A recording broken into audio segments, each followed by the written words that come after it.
ini mungkin kalau Bapak udah lihat ya. Sempat lihat tuh, Ya. tapi kan belum anu sekali itu. NPK ya, NPK ya sama aja kayak Standar pupuk ya, NPK, standar. kayak gitu.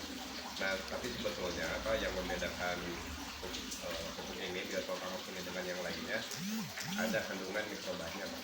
Mikrobanya. Jadi Oh ya, sekarang model sekarang ada yang masuk mikroba ya. ya, jadi kan latar belakangnya gini Pak sebetulnya. Nutrisi yang kita berikan ke tanah itu tuh tidak bisa langsung diserap oleh tanaman. Nah, bahkan berdasarkan banyak penelitian, rata-rata ketika kita ngasih pupuk Pak, yang terserap itu hanya 30.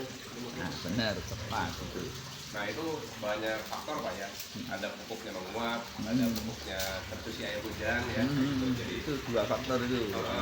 belum lagi ada yang diikat oleh tanah. Oleh tanah atau populasi mikrobanya rendah Pak. Nah, mikroba di sini dia berfungsi untuk bisa segera ngolah Pak. Jadi ketika kita memberikan bahan baku pupuk, dia yang berperan untuk bisa mengolah, menyajikan ke tanaman dalam unsur yang siap serap.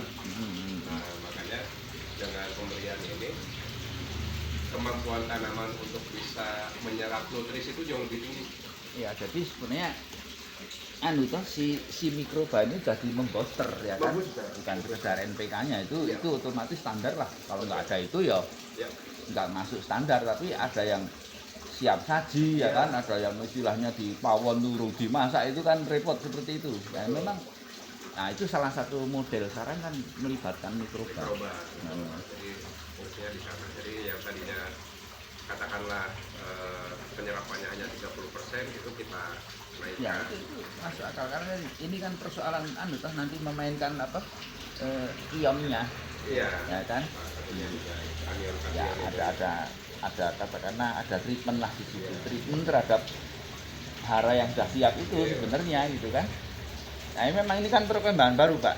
Dulu kalau probiotik ya probiotiknya enggak. Saat ini pupuk POC gitu kan. Sekarang ini POC mulai disuntikkan mikroba gitu ya. Itu salah satunya kan.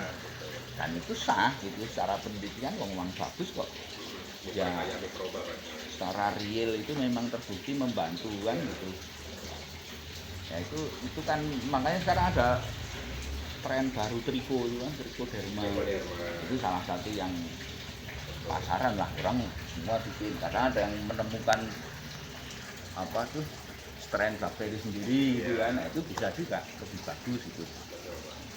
Ya berarti kan itu melibatkan unsur mikroba tadi, menambah kekuatan. Nah, jenis mikrobanya yang ada di kita itu ada yang sudah teridentifikasi itu ada 9 Pak.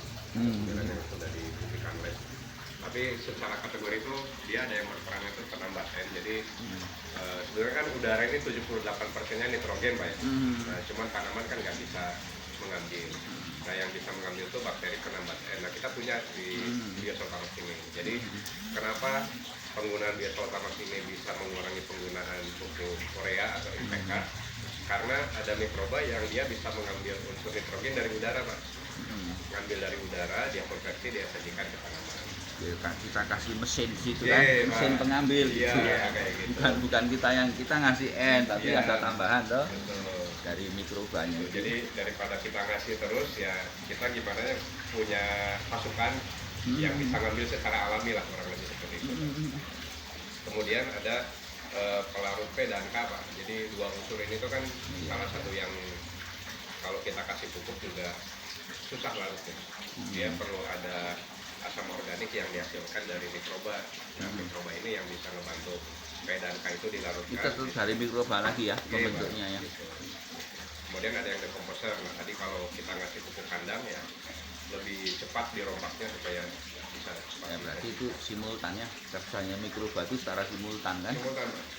Kalau ada beberapa semua berfungsi kan otomatis akumulasi dari kerja mikroba ini kan ya kan. Ya itu kan jadi masuk akal gitu loh Pak. Jadi kita tahu kok cepet gede ya karena begini kok. Cara kerjanya seperti itu Pak. Kadang kalau kita misalnya tidak dalam posisi meneliti kan, wah yang penting kalau istilah orang kita itu